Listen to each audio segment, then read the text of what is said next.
رب زدني علما رب زدني علما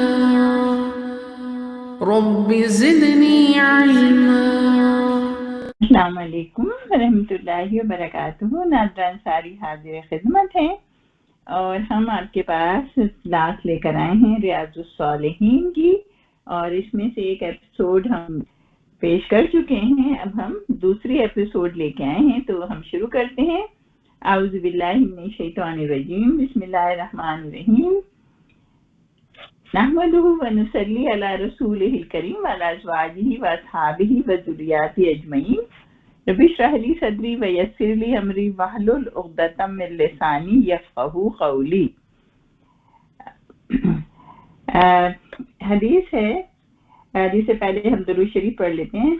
اللہم صلی علی محمد وعلی آل محمد کما صلیت علی ابراہیم وعلی آل ابراہیم انک حمید مجید.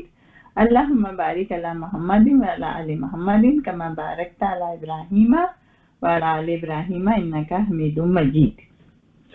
وعن ابی اسحاق سعد ابن ابی وقاص مالک بن احیب بن عبد مناف ابن زہرہ ابن کلاب بن مرہ بن کعب بن لوئی القرشی الزہری رضی اللہ عنہ. اس میں یہ دیکھیں کہ یہ اس میں سعد بن ابی وقاص سے روایت ہے، اور اس میں سعد بن ابی وقاص کا شجرہ نسب بیان کیا گیا ہے. اور اس میں جو ہے اس میں اور صحابہ کی چین نہیں بتائی گئی، سلسلہ نہیں بتایا گیا. نہ عام طور پہ وہ جہاں حدیث ہوتی ہے تو وہ پھر جو ہے اور راویوں کی بھی بات ہوتی ہے کہ انہوں نے اس سے سنا، انہوں نے اس سے سنا، انہوں نے اس سے سنا. تو اس کو انگلش میں کہتے ہیں چین آف نریشن، اور اردو میں کہتے ہیں سند.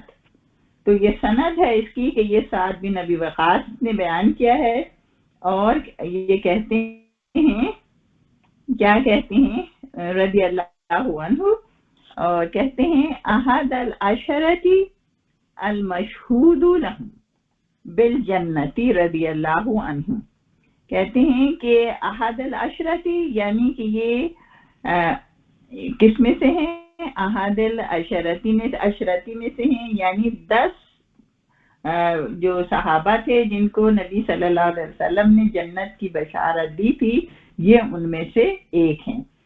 تو ہمیں معلوم ہے کہ 10 صحابہ کون کون سے ہیں جن کو عشرہ مبشرہ کہا جاتا ہے. اس میں سے ایک ہیں حضرت ابو بکر صدیق، حضرت عمر بن خطاب، حضرت عثمان غنی، حضرت علی رضی اللہ تعالی عنہم، اور اس کے بعد ہیں سعد بن ابی وقاص اور زبیر بن عوام، سعید ابن زید، اور اس کے بعد آتے ہیں ہمارے طلحہ بن عبید اللہ، اور پھر آتے ہیں کیا کہتے ہیں ابو عبیدہ ابن جراح.